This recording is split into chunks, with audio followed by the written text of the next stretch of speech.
Hey everyone, this is Stephen James from Project Life Mastery, and today I'm going to share with you 5 money mistakes that I wish I didn't make in my 20s. I think we can all relate to making some poor financial decisions at some stage of our lives. I definitely have a share of mine that I'm going to share with you guys from my early 20s that if I could go back, do it over, I definitely would. But you can't do anything about the past but learn from it. And so I've learned, I've grown, and hopefully my mistakes can serve as a warning to you of what not to do, and hopefully for you it can help better position you for success and prosperity and financial freedom in your future. And so my purpose here with Project Life Mastery is always to share with you guys what I've learned, my experiences, so that hopefully it can benefit you. I've had a lot of successes and also failures, but oftentimes you learn a lot more from failure than you do from success. And so with that being said, let's dive in. I'm going to share with you guys the 5 mistakes that I made that if I could go back, do it over, improve, grow from it, I definitely would. Now, the first one, and this is a very common one that I think a lot of people can relate to, was the mistake of getting in credit card debt. Credit card debt is the worst. Credit card debt is a hole that I dug for myself that's very difficult to get out of because the interest rates that these credit card companies charge, in my opinion, is criminal. I mean, 19% interest rate. I mean, it's so hard to get yourself out of that situation once you've dug yourself that hole. And so that was the case for me in my early 20s. And I essentially was not responsible with my money. I didn't track or manage my money. And I had money coming in, but because I didn't really track how much I had coming in, I just started spending money. And I started spending more than I had coming in. And so it wasn't, and oftentimes when you know you're getting in debt, which was the case for me, I avoided it. You know, I avoided looking at it, facing it, confronting it. And so I'd get my bills and my statements every month, but I knew I was in debt. I was just so afraid to know how much. And it wasn't until eventually I decided to confront it and face it head on and say, you know what? I'm responsible for this, took ownership, responsibility for putting myself in that situation. I was able to change it and create a plan and a strategy to get out of it. But definitely that was a mistake that I made. Now, really, when I look back at it, I'm grateful for that experience. And, you know, for you, whatever mistakes that you've made, I always try to interpret it in a more positive way because it's because of that mistake that I made getting in debt. Man, I learned from that. I learned some valuable lessons that will ensure that I never put myself in that situation again. You know, so that's the benefit and the value that's come from that experience. It's made me more responsible with my money. And, you know, I'm grateful that at least I experienced that in my 20s and I don't have to go through that at this stage of my life or at some other point where maybe that hole I would have dug for myself would have been so big that the only way out is filing for bankruptcy. So I don't know what age you are watching this. I titled this video for my 20s, but you might be in your 20s, your 30s, or 40s, or whatever. Either way, avoiding credit card debt at all costs is something that's going to serve you well in your life. So for me, the way I was able to get myself out of that situation, I actually did another video going into this, is I was able to find a credit card that accepted a balance transfer, and they actually incentivized me and had a promotion that if I transfer my balance from one credit card to the other, they'd give me like a year of 0% interest. And so with that transfer that I did, I moved my money, my balance to another card, 0% interest for 12 months. That saved me the 19% that I would have had to otherwise pay. And I really gave myself those 12 months to be as resourceful as I possibly could, making sacrifices in my life, sleeping on my friend's couch in his living room, and humbling myself in a huge way to be able to get myself out of that situation that I put myself in. So that was a huge mistake. You know, since then I've learned there's good debt and there's bad debt. I don't think that all debt is bad. Debt where you're just like credit card debt is bad. Such a high interest debt, that's something that you want to avoid. But if you can get debt and use debt and other people's money as leverage that has a low interest rate, and you can use that money to invest it in an asset like real estate, then it could be worthwhile for you because, you know, for example, I bought this property that I'm in right now. I'll do another video sharing with you guys this vacation home that I bought here in downtown Vancouver, but I got a mortgage for it. And the interest rate was so low. Interest rates are so low right now. That's one of the reasons why I decided to buy this property. I think for me, it's like 1.14%.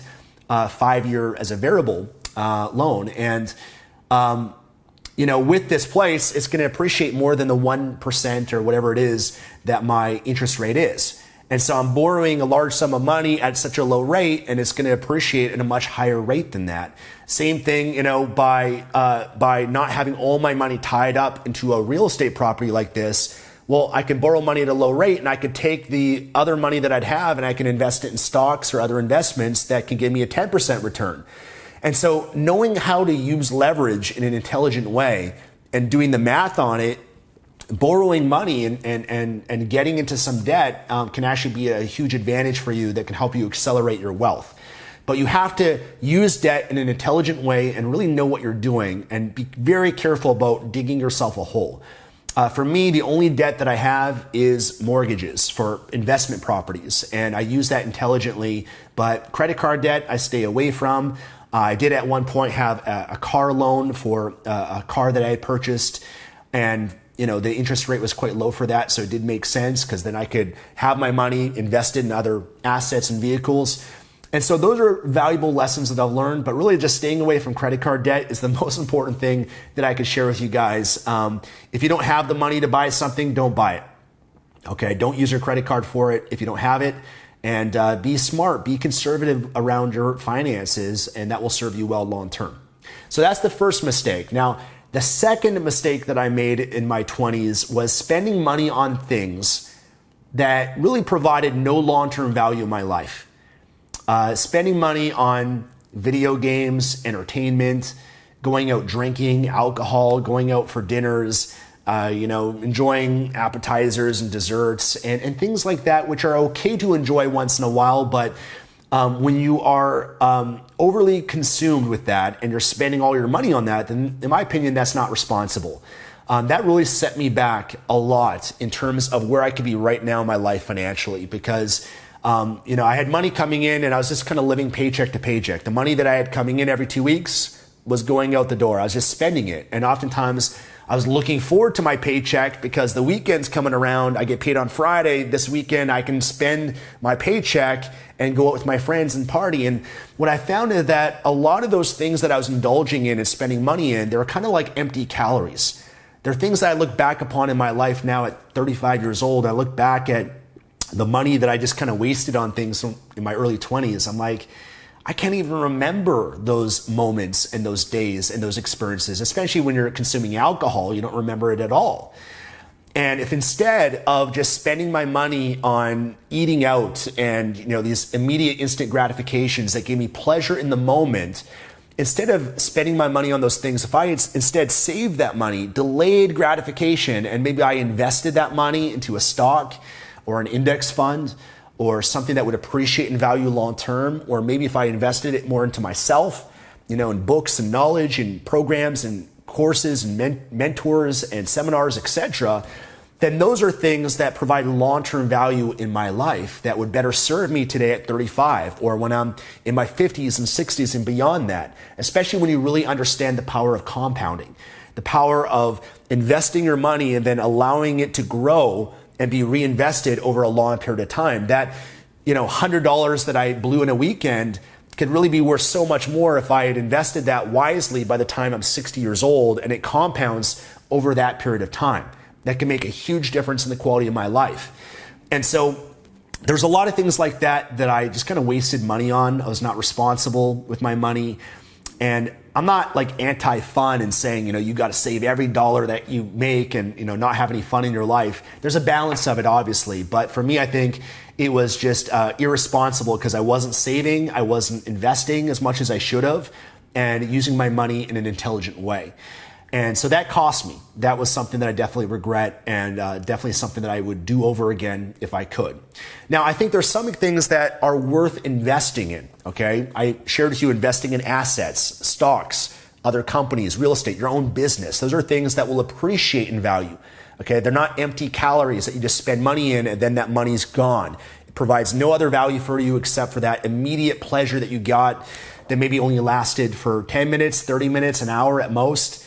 Right? So for me, investing in assets, investing in myself, even things like traveling. I don't view something as like traveling or even, certain quality experiences in your life as a poor investment. I actually think that is something that is worthwhile, because when you travel the world, you grow so much, you learn so much. It's one of the best ways of gaining an education. And when you travel, nobody ever regrets traveling the world and seeing the world and going to different cultures. And the same thing, for me, if there's like a really amazing concert or a really amazing event or experience, then sure, life is meant to be lived and you want to enjoy that.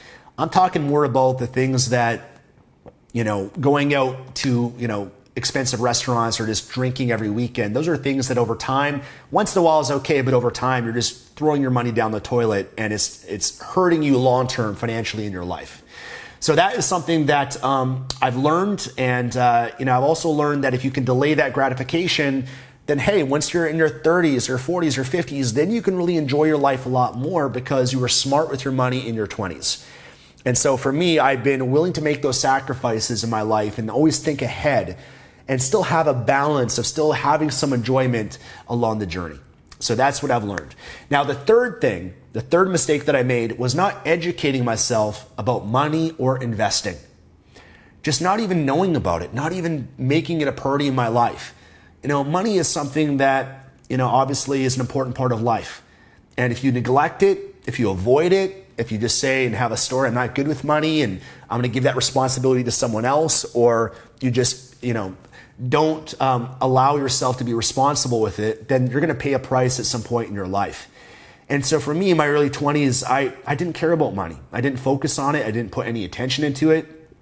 I made money and I just spent it. I didn't think long-term in my life. And it wasn't until I started educating myself that it made all the difference.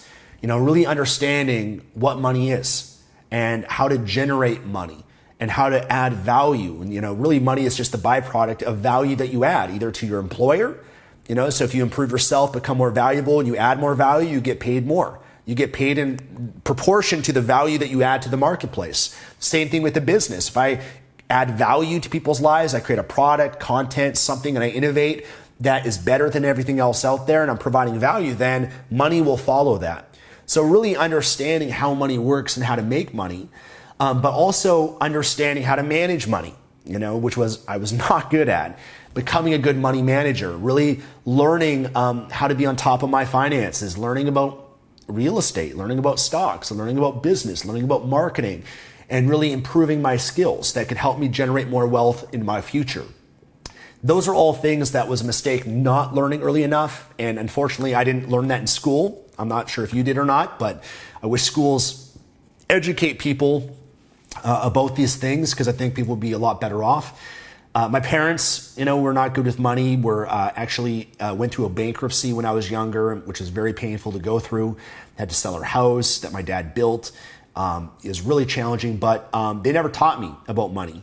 And so for me, I had to learn about money through reading books, Rich Dad, Poor Dad by Robert Kiyosaki, and, The Millionaire Fastlane by MJ DeMarco, and, Think and Grow Rich and The Richest Man in Babylon, all these classic books that I started devouring, and I became educated about money. Especially, if you study Robert Kiyosaki and Rich Dad, Poor Dad, he really demonstrates the difference between how the poor think and how the rich think.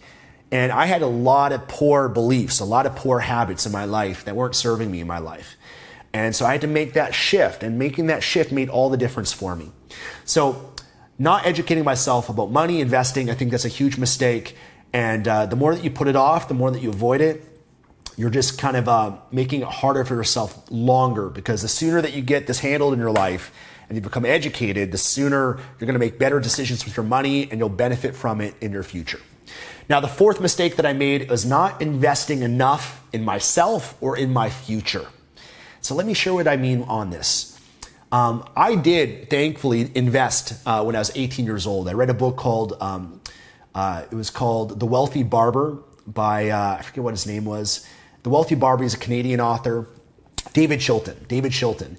And I read this book. Actually, my brother gave me this book and recommended that I read it. And it taught me about mutual funds, and it kind of talked about compounding and things like that. So I did make an investment, $500 at that time, in a mutual fund at Bank of Montreal.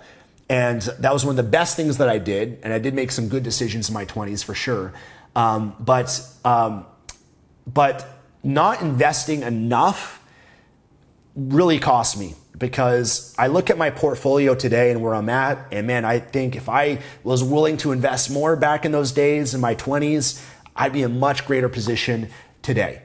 So not investing enough, not saving enough, that was something that was a mistake for me. And then also I'd say not investing enough into myself. I did do a lot of personal development, obviously, in my 20s, and even when I got into it when I was 17 years old. And I'm grateful for that, because all those investments that I did make is what has contributed to the life that I live today. But I often go back and I think to myself, man, if I invested more in certain opportunities that I know were presented to me, if I said yes to them rather than no and let my fear and my scarcity prevent me from taking advantage of those opportunities, my life would be so much greater today. And so I remember one specific moment. I was in Las Vegas at a seminar. It was a business seminar, and I was learning a lot. I was having a great time. And I met this guy there who was one of the top guys in my industry. And this guy invited me to go to this mastermind that he's hosting in Los Angeles. And he said, all these top people are going to be there. And he went through the whole list of people that I respected and looked up to. And he sent me an invitation to come. But it was an amazing opportunity, but I decided to say no to it, which I regret to this day, because, man, I looked at it, I was like, man, I've got to, change my flight, and I got to fly to Los Angeles now, and it's going to cost me this amount of money. And I had fear and I had scarcity that prevented me from taking advantage of an opportunity that really would have benefited my life in an incredible way. It really would have accelerated my business and my career and my progress in my life. But I let my fear stop me. And that's one example, but I've got many others in my 20s that I wish I said yes to. I wish that I made that investment in myself. And yes, it would have been uncomfortable to cancel and change my flight. It would have cost me a certain amount of money. It would have been tough. I was exhausted and really would have had to push myself to go to this event. But if I was willing to do that and go through what was difficult, the pain of that, yes, it would have been tough, but it would have been worth it, looking at the long-term gain and benefit that I would have received in my life by making that decision. So those are things that I regret. Those are things that if I could go back and do over again, I would have said yes to more of those opportunities that were really investments in myself, my life, my future, my financial well-being, my career, my business, all of that, and not let my fear stop me as much as it did. So now, don't get me wrong. If you guys follow me, you know that I've done a lot of investments in myself in my 20s, and a lot of investment of my time into reading and learning and growing. But if I could do it over again, I would have done more of that, knowing, especially now, seeing the benefit of those decisions now in my life. The benefit you get from these investments you make today, guys, in personal development will pay tenfold for you 10, 20, 30, 40, 50 years. Sometimes you don't really see the true benefit of certain knowledge or insights or distinctions or habits or behaviors in your life until many years down the road. Okay, so trust me on that, guys. Say yes more to opportunities. If you ever saw that movie with Jim Carrey called Yes Man, where he just says yes to everything, that's a good example to some extent, within reason, obviously, but that's something that I think can serve you well. Now, the fifth mistake that I made in my 20s was making too risky decisions, I'd say, too risky of investments, and really kind of trying to get rich quick, okay? Trying to pursue opportunities that were too good to be true. I think that mentality has a lot of dangers to it, because you're trying to shortcut the process. You're trying to shortcut the hard work, the patience, the development of what you have to go through to actually become successful and to be worthy and deserving of that success. And for me, when I first got into internet marketing, there was opportunities to get rich quick that I was pursuing, but they cost me long term. They kind of set unrealistic expectations for me. They set me up for disappointment and failure. They were teaching kind of gimmicks and tricks and tactics that were not sustainable or lasting. They're more gray hat type of things that, were kind of like borderline unethical. And I kind of got lost in that and made some poor decisions from that. And so for me, what I kind of learned from that is not trying to chase. And the same thing goes, I'd say, with investing too. I see some opportunities that people share with me. Oh my gosh, you can make this kind of return by investing in this company. You can make all this money by putting all your money in cryptocurrency. And, for me, I kind of reel myself in from that. And I kind of remind myself that the better approach oftentimes is just trying to get rich slow, just by making smart, conservative, intelligent decisions over a long period of time. And that's really what will equal long-term wealth and financial freedom. And I know for me, one specific mistake that I made, I can share with you guys, is I had a friend who worked for this real estate development company here in Vancouver. And so he would get a lot of pre-market deals, essentially deals through his company that he could buy these properties before they go on the market as they're being developed. And then he would flip the property once the development's done and it's on the market. And he had borrowed money from friends and family. He'd done this many times before. And he was making some pretty decent money from that. And so he pursued me and said, "Hey, Stefan, are you interested? Will you loan me money for a deal that I have coming up?" And he said, "I have guaranteed receivables coming in 3 months. And so I'll pay you back in 3 months and I'll give you like 30% annualized return or something pretty high." And so for me, it was a very attractive opportunity. Oh my gosh, I got to invest this amount of money in 3 months. I'm going to get a 30% annualized return from that. I thought, and someone that I trust as well. And so for me, it was a good opportunity, but I didn't really realize the risk of it. And so I was smart enough to get a lawyer involved and to actually have a written agreement between me and this friend of mine. And the amount of money that I lent him was about $130,000. So it was not a small chunk of change. And I had lent him this money, and sure enough, the deal went sideways. And actually, the development company that he worked for, the owner of the company, turned out being this fraudulent guy, criminal guy. It was this big thing that was in the news and the media with this development firm and this owner. And he was able to pay back, I think, like $40,000. But years later, hadn't paid back that money. And eventually, just I think 2 years ago, he went bankrupt, and he got a letter from his bankruptcy lawyer. And he pretty much had no assets whatsoever, my friend. So it was really tough situation to go through, to lose that money. And I've had other things like that too, where private lending opportunities or just kind of investments that, obviously that was the worst one that I had made, and I hadn't made anything that sizable or significant since then. But there's certain things like that, even in the stock market, that I've learned to be careful about. And that's why I try to always stick to more of a conservative approach, really sticking to index funds, being diversified with that. And then, building my portfolio based on index funds and then individual stocks, but they're all large cap stocks, the biggest companies in the world. And then there's a time and place for more risky investments, but it's a very small percentage of my portfolio. And so that's something that served me well and that I've learned.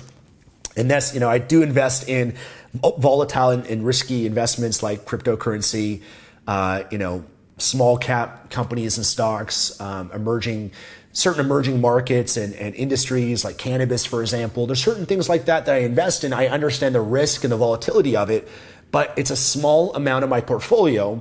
And I primarily focus on more of a conservative approach where I'm trying to make sure I'm not losing money and I'm not swaying too much from my overall strategy and jumping into opportunities that are too good to be true, that have too much risk, that are going to lose me money or just really take away from investing in what I know.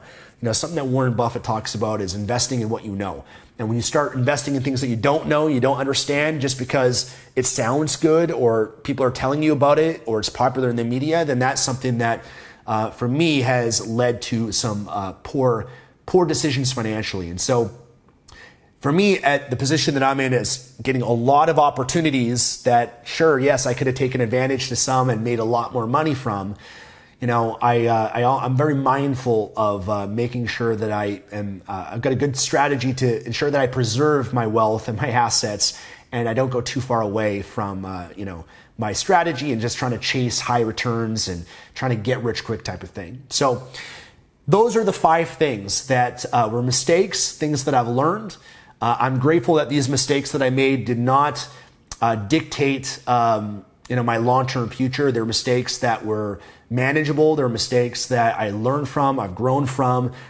They weren't mistakes that, wiped me out completely or anything like that, or dug too big of a hole. They're mistakes that were painful, but painful enough for me to learn the lesson. And thankfully, I applied those lessons in my life, and that's why I've been able to make the changes that I did and to be in a better position today in my life. So, we all make mistakes. Learn from it, grow from it, guys. Hopefully you can learn from some of my mistakes, in life, and I'll continue to share more with you guys because there's definitely a lot more.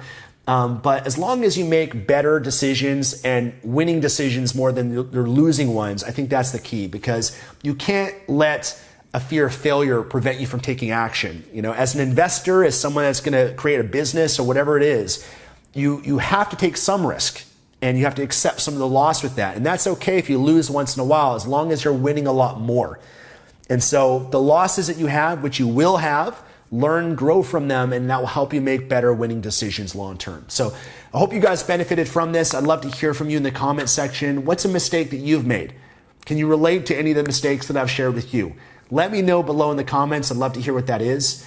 If you enjoyed this video, give it a thumbs up. I can do more videos like this, sharing my experiences. If you guys give it a thumbs up and let me know that you enjoy it. And of course, subscribe here on Project Life Mastery for more videos and more content on how to really improve your life. Thank you guys so much. God bless, and I'll see you again soon.